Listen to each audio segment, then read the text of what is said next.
হাটকেশ্বরে বৃকাসুর নামে একজন অসুর ছিলেন। তা হাটকেশ্বরে যে বৃকাসুর নামে যে অসুর ছিলেন, সেই অসুর শিবের তপস্যা করতেন। তো শিবের তপস্যা করে শিব বাবাকে যখন তিনি লাভ করলেন, তপস্যায় শিব বাবা সন্তুষ্ট হলেন, তখন শিব বাবা তাকে বললেন, হে বৃকাসুর, তুমি কি চাও আমার কাছে? বৃকাসুর বললেন যে প্রভু, আপনি আমাকে যদি কিছু দেন তো আমাকে অমরত্ব বরদান করুন। শিবজি তথাস্তু বলে দিলেন। যেহেতু তিনি আশুতোষ, কেউ কিছু চাইলেই দিয়ে দেয়, তাই তিনি তাকে দিয়ে দিলেন, ঠিক আছে তুমি অমর হয়ে যাও। বৃকাসুর এই অমরত্ব বর পেয়ে তিনি কি করলেন, তিনি ঠিক হিরণ্যকশিপুর মতন আচরণ শুরু করলেন, যে সব বিষ্ণু ভক্তদেরকে তিনি নির্বিচারে হত্যা করতে থাকলেন, বা তাদেরকে ঘোষণা দিলেন আগে যে আমার এলাকায় বা আমার রাজ্যে বা আমি যেখানে আছি কেউ বিষ্ণু ভক্ত থাকতে পারবে না, এবং যদি থাকে তাকে বধ করা হবে। তো তাহলে বিষ্ণু ভক্ত না হলে তাহলে কার ভক্ত হবে? বৃকাসুরের ভক্ত হতে হবে সবাই।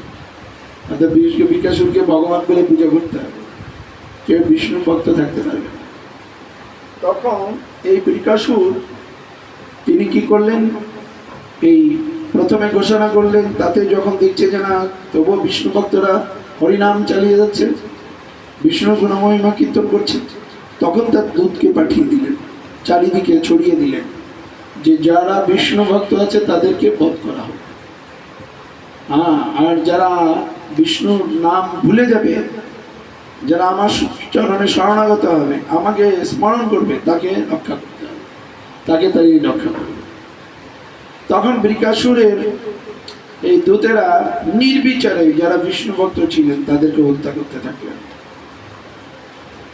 ধারালো তরোয়াল দিয়ে ছোট ছোট বাচ্চাদেরকে এরকম ছুঁড়ে ফেলে দিয়ে এরকম করে ধরে রাখতেন।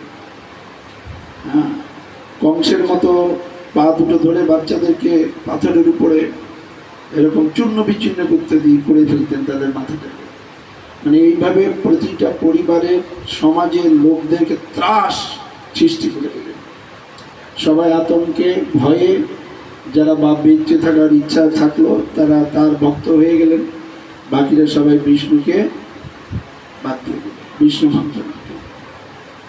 তো যখন দেখলেন যে আর কেউ নেই, বিষ্ণু ভক্ত খুব আনন্দে আছেন, তো হঠাৎ করে বৃকাসুরের মনে হলো, তার দূতদের ডেকে বললেন, আচ্ছা আমরা যে এলাকায় আছি সেই এলাকায় তো তোমরা যাওনি, অন্য এলাকায় সবাই ঠিক করেছো, কিন্তু আমাদের এলাকায় কোনো বিষ্ণু ভক্ত আছে কিনা একবার দেখে নেওয়া উচিত। তখন তাদের দূতদেরকে পাঠিয়ে এই হাটকেশ্বরে দেখতে পাঠান। তো হাটকেশ্বরে তারা ঘুরে একটা বনের মধ্যে যে দেখেন সাংকৃতি মুনি নামে একজন মুনি, তিনি তপস্যা করছেন।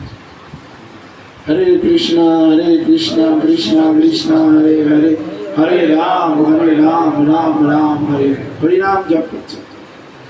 আর দেখে তারা ক্রোধে তাকে ধরতে আসলেন। আর যেই ধরতে আসলেন, কারেন্টে যেমন শক দেয় ওরকম ছিটকে ফেলে।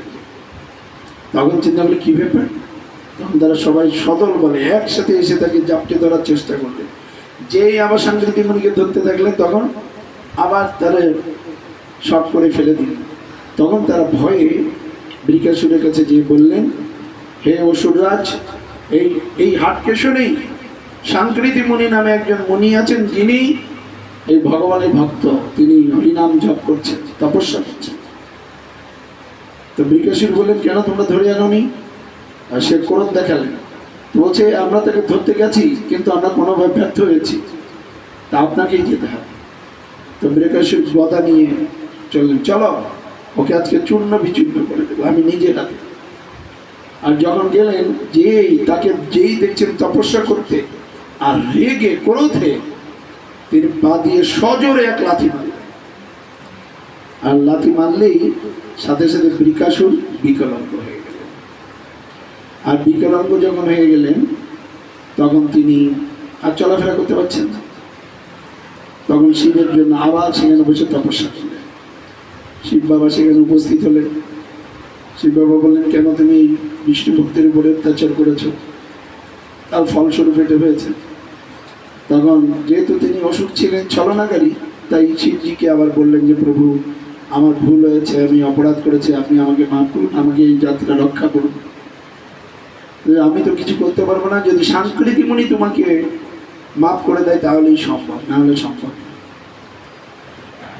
তখন এই শিবজি ব্রহ্মাকে ডাকলেন, আহ্বান করলেন। শিব ব্রহ্মা সকলে মিলে সমস্ত দেবতারা এসে সাংস্কৃতিক মুনির কাছে প্রার্থনা করলেন, হে মুনিবর, আপনি কৃপা করে ওকে মাফ করে দিন, রক্ষা করে দিন।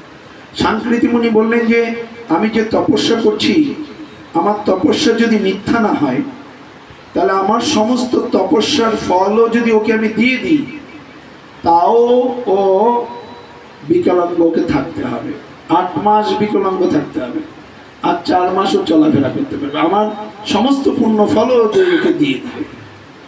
তো সেটা রাজি হয়ে গেলেন। শিবের অনুরোধে সাংস্কৃতিক মুনি তার সমস্ত পুণ্য ফল বিকাশুরকে দিয়ে দিলেন, আর বিকাশুর তখন আবার চলাফেরা করতে থাকলো এবং বলে দিলেন যে সে 8 মাস বিকলাঙ্গ থাকবে আর 4 মাস চলাফেরা করতে থাকবে। তো 8 মাস যখন বিকলাঙ্গ থাকতেন, তখন তিনি ওই হাটকেশ্বরে একটা বড় গুহা ছিল, আর গুহার মধ্যে যেয়ে শুয়ে থাকতেন।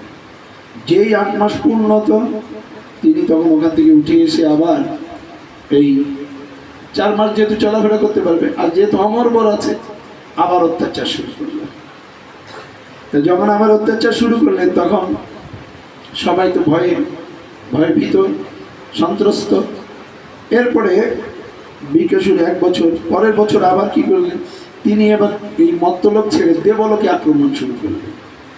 দেবতারা ত্রাহিমাম করতে করতে বিষ্ণুর কাছে যে বললেন, আপনি আমাদেরকে রক্ষা করুন, এই বিকাশুরের অত্যাচারে আমরা থাকতে পারছি না। ভগবান বললেন, বিকাশুর তো বিকলাঙ্গ, তো ওই যে 4 মাস চলাফেরা করতে পারে, ও 4 মাসেই আমাদের উৎপাতে আমরা টিকতে পারছি, 8 মাস বিকলাঙ্গ থাকে, তো আমি কি করে ওদেরকে রক্ষা করতে পারি? তো তখন বিকাশুরকে বললেন যে এক কাজ করো, তোমরা আমাকে বুদ্ধি বলে দাও যে আমি কিভাবে ওকে সাহায্য করতে পারি, যেহেতু শিবজি ওকে অমরবার দিয়ে দিয়েছে, আমি কি করতে পারি?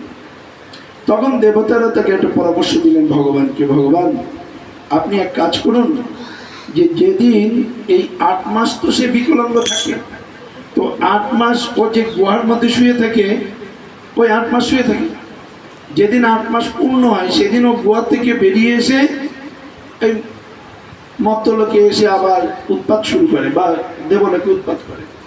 যেদিন ও সহিয়ে থেকে গোয়া থেকে উঠে আসবে, আপনি তো কি করবেন, ওই দিনই গোয়ার মুখে যেয়ে শুয়ে থাকবেন। আপনি তো অনিয়ান বিভুর বিভু, আপনি